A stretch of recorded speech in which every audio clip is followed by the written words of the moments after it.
recording button, and it'll start recording when the red light appears in the upper left-hand corner of the screen.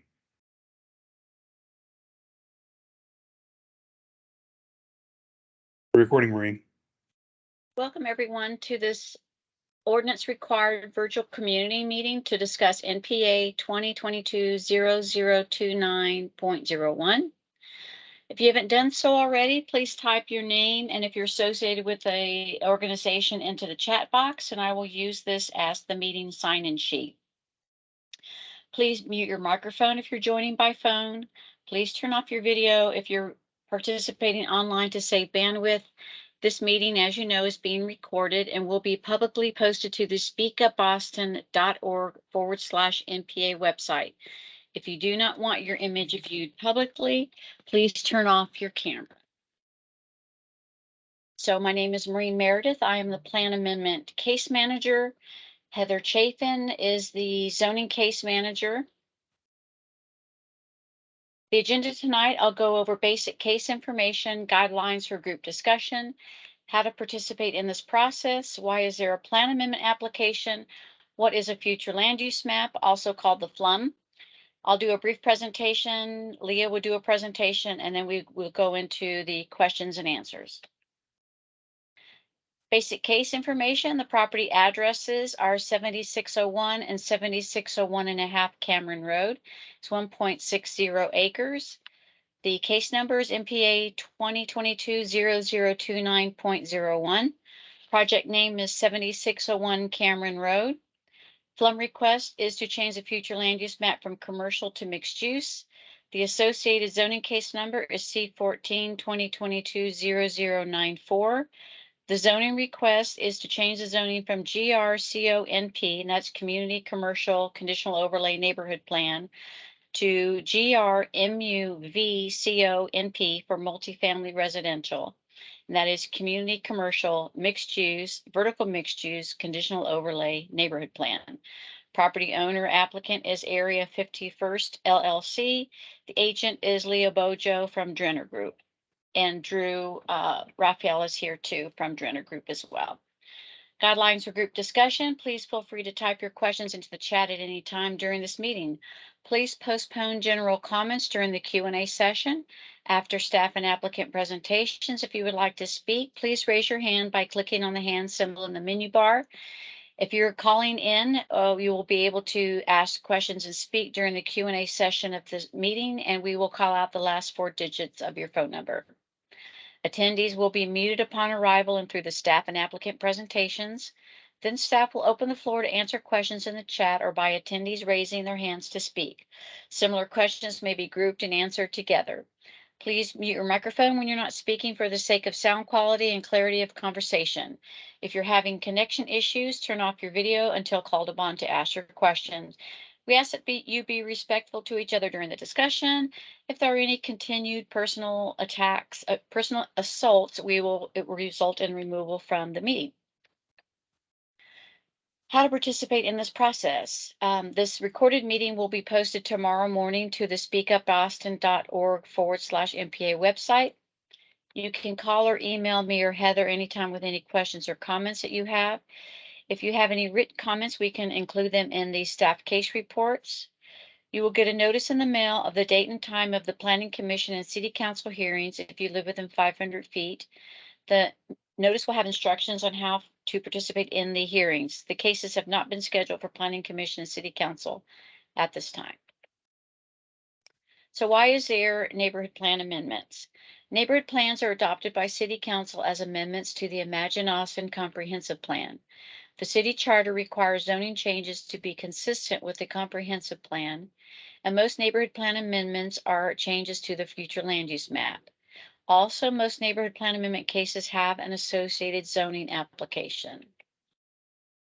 This map shows the areas that have city council approved neighborhood plans shown in blue. All of these plans have a document that has the vision and goals for the planning area, and most of which also have a future land use map. The colors on the future land use map represent broad land uses. For example, in this case, the existing land use is commercial and it's shown in red. And the proposed land use is mixed use, which is the brown color. Here is a zoomed in look at the property location. You see it's just south of Anderson Lane, and it's on the east side of Cameron Road. Aerial photo that shows the land uses as well. Zoning map that shows the existing zoning as a community commercial conditional overlay neighborhood plan.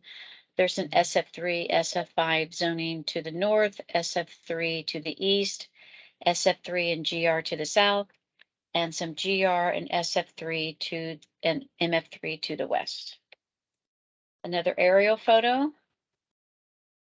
A Google Map aerial photo that shows some of the surrounding uses. This map is the Imagine Austin Growth Concept Map. Those blobs of color represent regional centers, town centers, neighborhood centers, and there are brown lines that represent activity corridors. And this map shows the property in relation to those centers and corridors. The two brown lines that you see on Cameron Road show that it is a activity corridor, and it is to the south of the Cameron Road 183 Job Center and just to the north of the Highland Mall neighborhood center. This map shows the property in proximity to public transportation. You see there's some buses running on Cameron Road and along St. John's Avenue and other surrounding streets.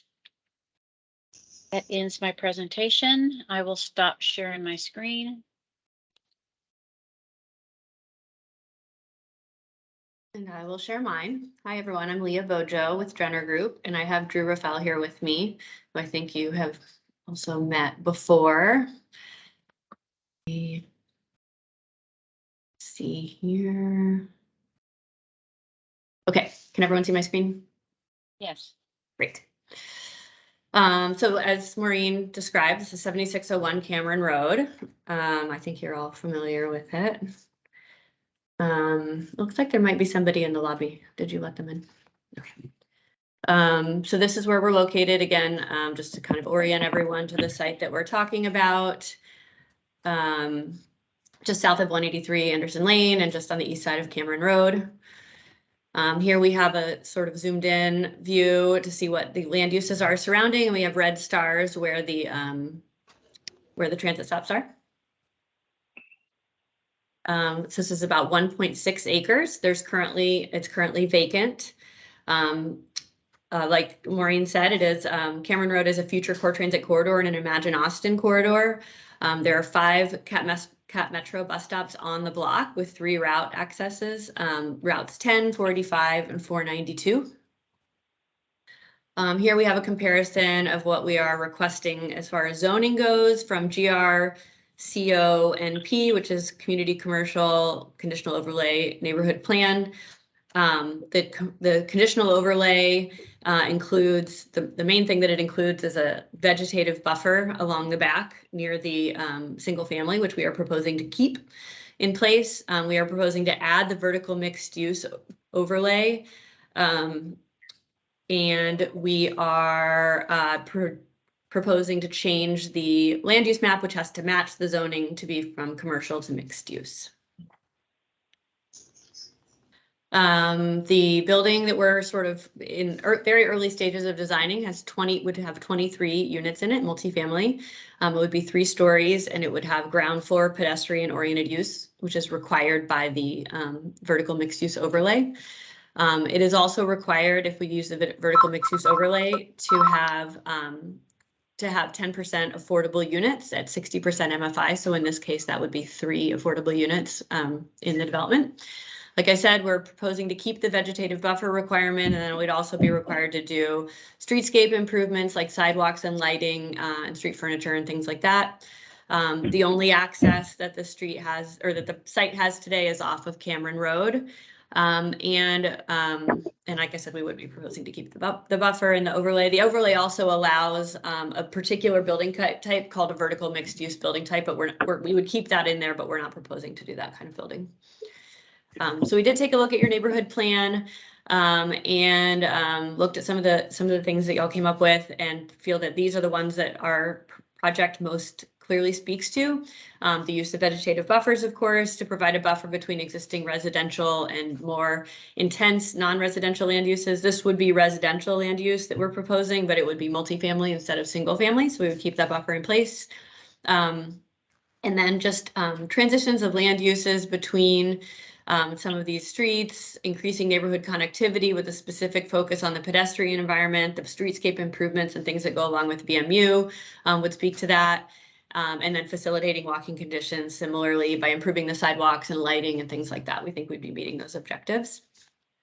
We also always take a look at the Imagine Austin goals, which does speak to mixing uses within areas on corridors like retail, employment, and residential uses, and also encouraging infill, which this would be, as you saw, this is a vacant lot in a developed area, so we would be adding units without displacing anyone from the site today. And with that, we would love to have the support of the neighborhood. I know we've talked with y'all a couple times over the last several months, and we'll continue to talk to you, but our ultimate goal is to have your support for our project. And with that, I will be available for questions. Thank you, Leah. I'm Mark Walters, a principal planner in the Housing and Planning Department, and I'll be moderating our discussion this evening. So if anyone would like to ask a question of Leah or Drew, raise your hand or put in the chat, but seeing there's 3 people from the community, I think we could have a nice intimate conversation. So if anybody has any questions, here's your opportunity to ask.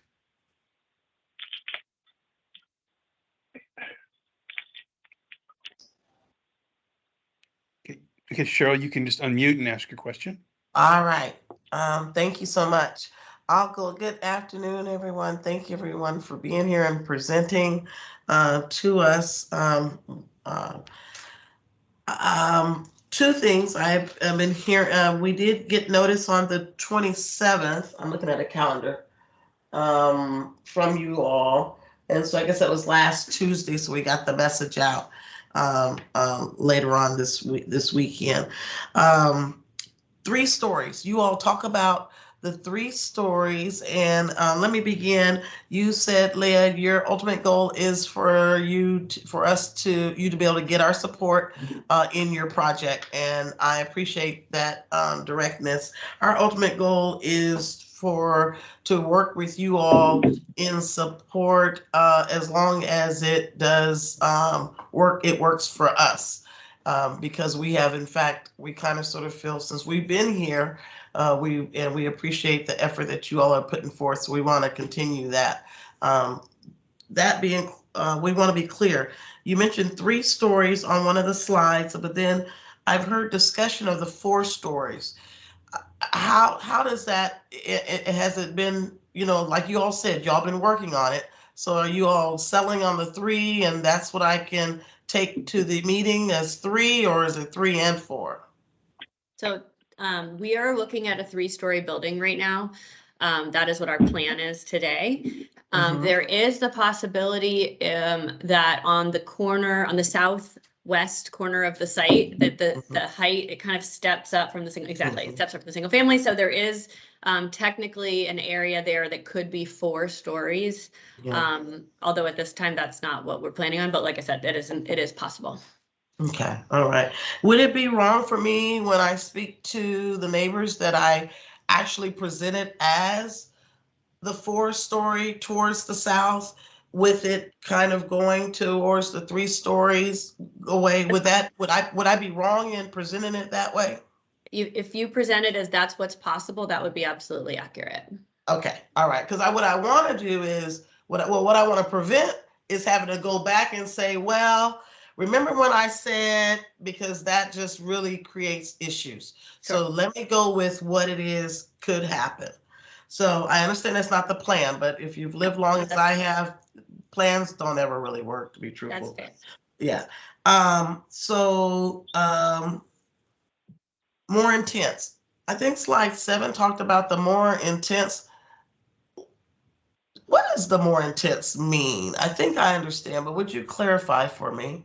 Yeah, I was describing the transition between less intense and more intense uses. So I think in this scenario, the less intense is the single family behind, and the more intense is that would be the building we're proposing on Cameron Road, which is a commercial corridor.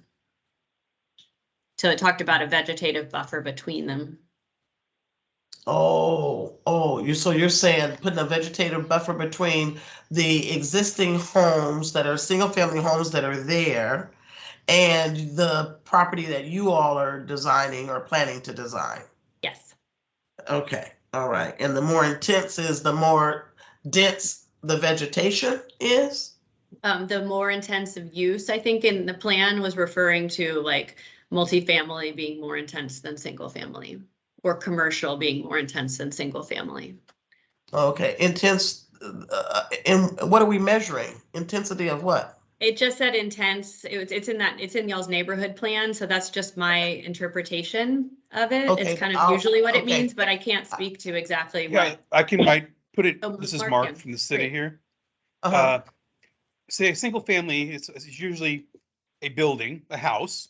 It has a yard, and there are setbacks, watered farther setbacks on the sides and the front and the rear. And then for commercial, it would be, so that's not very intense. The use is not very intense. The buildings don't cover a lot of the land of the lot. So that's what they call not so intense, less intense. Then you go to a commercial building, let's just say for the sake of discussion, this building here, that Leah is proposing, it's going to cover more of the lot. There's going to be more activity going on there. There's going to be more taller building, perhaps. Maybe you said pedestrian oriented uses on the ground floor. So there's just going to be more, there's just more going on. Whereas just folks living their lives in their house, there are going to be more people living in the building and so forth and so less intense to more intense. Okay, that was very helpful. That's like a population of activity. Yeah, okay, cool. Correct. All right, thank you. And then the last one is, I think that's it. So thank you. That's all I had. One good thing I'll say is you all talk about, and thank you for referring me, Leah, back to our neighborhood plan, because I do need to refresh myself on it.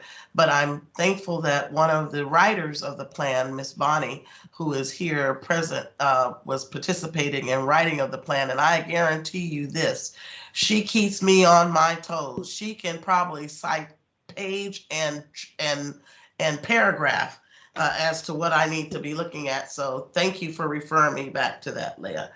So I'm finished. Thank you.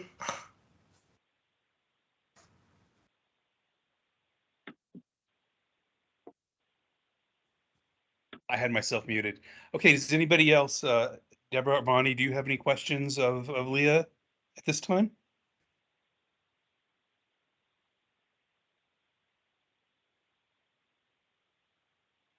Okay. Okay, you need to unmute yourself and ask your question, Deborah.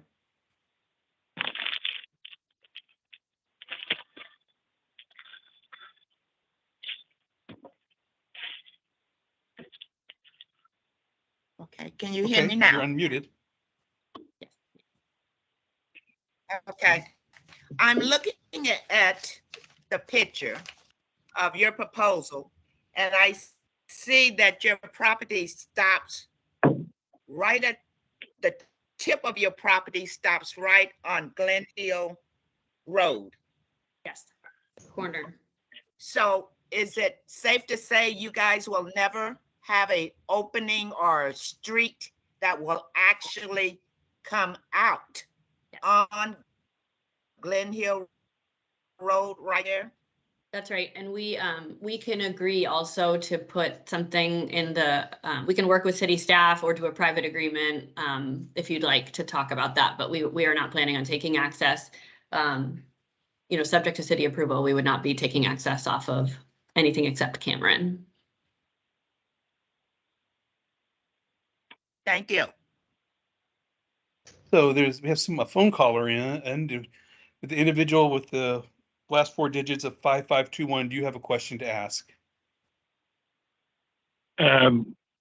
Yes. My question is how would they go about changing that? Let's say the because she's talking about we do not have the plans for today. Are you hearing me? Yes. Yes, we are.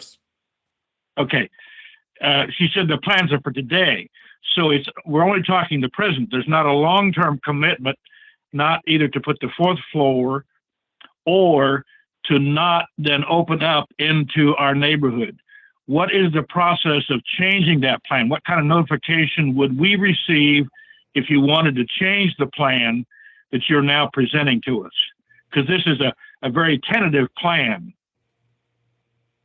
So for the access, we can put it in, I believe we can put it in the zoning ordinance. We've done that before. In that same conditional overlay where the vegetative buffer is required, we can add something that says subject to city approval, access would be off of Cameron Road.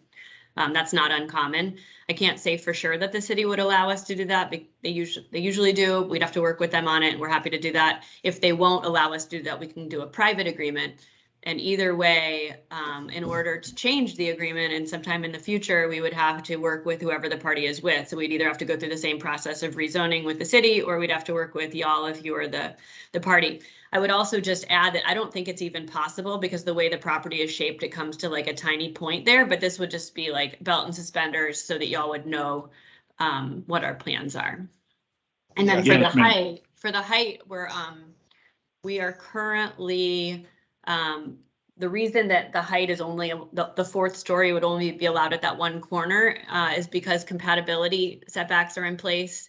And they have this kind of stair-stepped setbacks from single family. So the single family to the north and to the east of our site is what limits the height across the site. So only that one corner is far enough away that you could technically get to a fourth story if you wanted to design your building that way.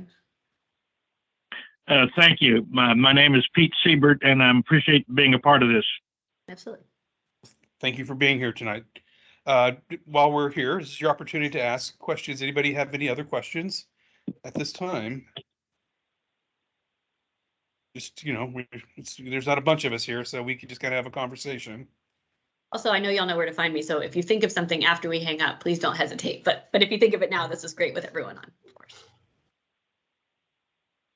Miss Bonnie, you don't have anything? I'm raising my hand again. Oh, that's you, Miss Deborah. Okay, go ahead. I'm sorry, Matt. I was just trying to get Miss. Yes, I have one more question. Go for it. I know you're going to have retail on the bottom floor. Do you guys already have tenants requesting to move into your bottom first floor for retail? We do not yet have anyone in mind for that pedestrian oriented use on the first floor. Will you have any control over that? And I'm asking because I don't think our neighborhood would need another liquor store. Liquor So do stores we are have not any permitted. control, or do you Yes. have any control over that? So what we have control over is the type of use. So liquor stores are not permitted in this zoning category. We would have to go through another rezoning for CS1 if we wanted to do a liquor store. So you don't have to worry about that. And if there are any other types of users like that, we can talk about. Some of them are easier, and like liquor stores are easy because it's a very specific use and it's not permitted. We can talk if there's any other ones you have concerns about, and we can figure out if there's a way to eliminate it. But we're not wanting liquor stores, and we wouldn't be allowed to do one if we wanted to with this. And Leah, if I may insert the same this for our bar, Thank you could you. have a bar Bar. there as well. Yes, totally. So there would be, you could have a store, some offices. I mean, that's generally, because they're going to be small storefronts too. Right. It's probably more like hair salons or little like accounting offices. Yeah, nails, like little things. Maybe little like retail or small, something. Yeah, small users like that is more likely. Thank you.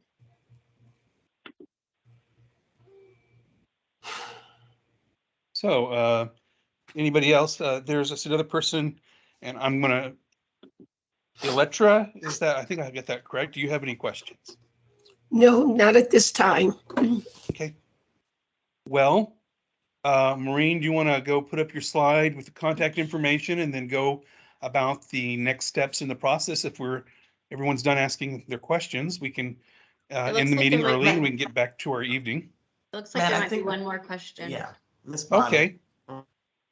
Go, yes, I'm Bonnie, yes, ask your question, please. and I am concerned about the impervious cover that is going and what its effect is going to have on the creek below there, the Buttermilk Creek, which is in sad shape and very badly eroded and very badly monitored and taken care of at the present time.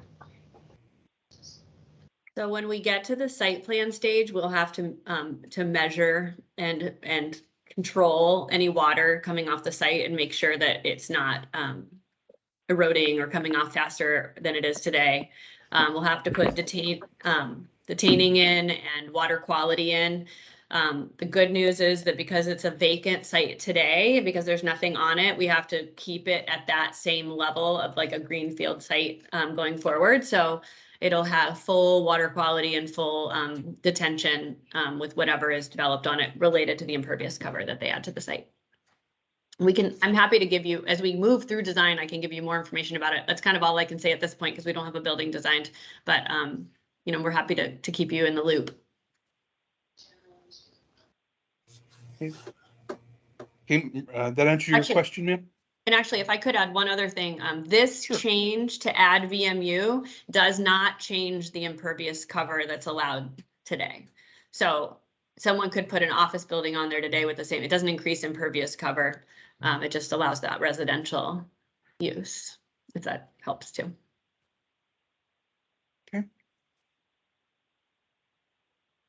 Yes, Cheryl. I have another question for Miss Leah. So I understand that there is the overlay. What I don't fully understand, what I think I understand is that currently it offers some boundaries or loose boundaries or looser boundaries that you all don't plan to use. But by getting this particular zoning change, you would actually be eligible to utilize some of the benefits from a developer point of view that many neighbors and neighborhoods have pushed back on. Is that true of this situation? So the VMU addition, the overlay doesn't change the height or the impervious cover. A little bit, it changes the setbacks, I think 5 feet on each side, not very much. It pretty much just keeps, and it doesn't change compatibility. So it's pretty much the same like box. But what it does allow you to do is put more units inside the box.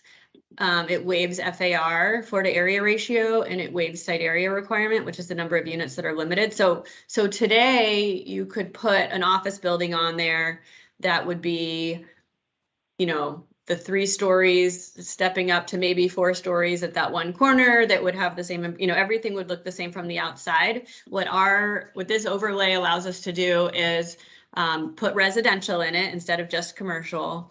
And it allows us to waive certain standards in exchange, those standards I was just talking about, in exchange for affordable housing and pedestrian oriented first floor. So does that mean that the units themselves would be smaller? I don't know exactly what the comparison is, but right. But yes, there are requirements for, there are limits on how many units of different sizes you can put on a site. And this allows us to put more of them, but in the same sized box, if that makes sense. Okay, yeah, that makes sense. And so what I hear you to be saying is basically the size of the shoebox stays the same. So from the outside, the size of the shoebox stays the same. It'll still have the possibility of having the 4 stories on the south, and then it will gradually go down towards the north and the east properties to 3 feet.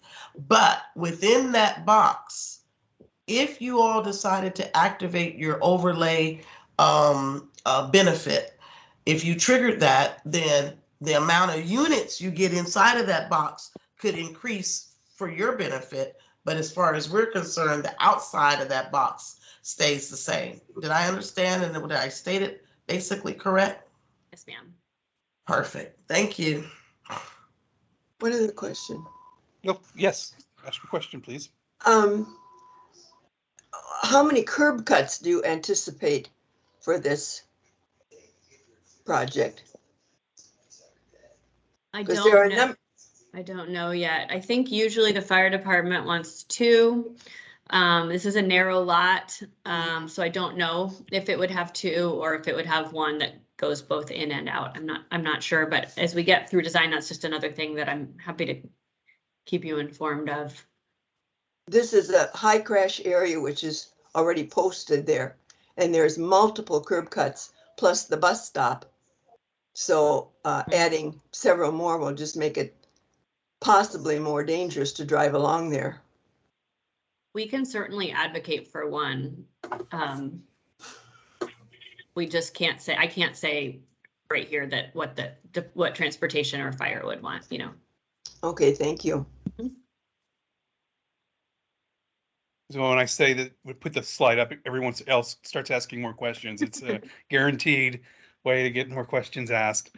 But if we're, if you have until 7:30 but a meeting doesn't have to extend to the time allotted for it either. So if you're satisfied with the questions you've asked and the answers you've received, we can end the meeting a little early and get back to our own lives. So, well, if that's the case, Maureen, you have Maureen's contact information, and just Maureen, what's you know how to do the rest of this part. Yes. So the next steps is our team will meet, we'll make a recommendation on the plan amendment request. I'll report back to them the questions and the answers from this meeting. I will forward this, our plan amendment recommendation to the zoning planners. They'll make a zoning recommendation. I encourage y'all to keep in touch with me so we can let you know a little ahead of time when the cases are scheduled for planning commission, and we can work with you on when to get your letters of recommendation so they can be added to the staff case report. So feel free to reach out in a week or 2 and touch base and ask if we've had it scheduled yet, and then I'll be able to update you then. Okay. Well, Leah, before we sign off for the evening, do you have any final remarks? I don't think so. Like I said earlier, if y'all think of anything else, please let us know. We will, we'll also be in touch as we get dates scheduled and things like that. Like I said, I would love to have your support when we go to commission and council. So if there are things that would help you support us, I hope you'll let us know. And otherwise we'll just be talking as we move through the process. And I assume that the neighborhood association and everyone has yours and Drew's contact information. Yes, Okay. I believe so. Okay, Cheryl. And I was just about to echo and respond to Leah in the fact that they have been upfront and available, and they have attended the meetings and answered the questions we have had at that time. And each way along the way, we understand that it's still in progress, it's planning, and the only thing we're doing right now is dealing with the actual zoning concern. But yes, they have been there, and I do want to be fair and say that yes, they have been present and they have made themselves available, and they have provided us with ways in which to contact them. That's and great. Thank you for that. And I also just dropped our email addresses in the chat. So if anybody needs a reminder on our email addresses, they're there for you to copy and to take down. And if you didn't get them, you can contact Maureen and she can pass those along too. Okay. Great. Well, with that, I guess we'll call it an evening and we can end the meeting early. And I really like to thank you for taking some time out of your day to hear about this and participate in this public process. With that, I'd like to wish you all a very good night. Thanks, y'all. Good night. Good night. Good night.